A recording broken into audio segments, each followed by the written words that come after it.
মুসলমান হিন্দুর মধ্যে বিচার হয়েছে, বিচার নিয়েছে আল্লাহ রাসূলের কাছে আসছে।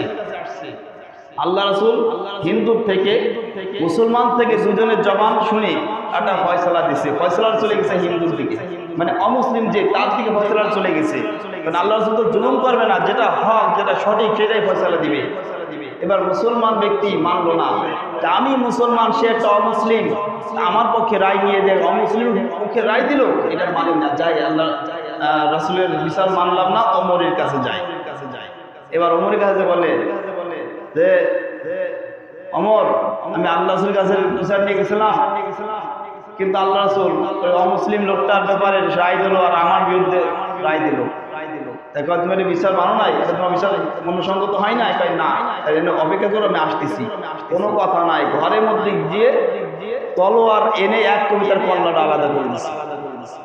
আল্লাহ রাসূলের বিচার পছন্দ হয় না, আমার কাছে এসে দ্বিতীয় বিচার খানি বিচারের জন্য সাথে সাথে কল্লাটা ফেলে দিচ্ছে। এমন করা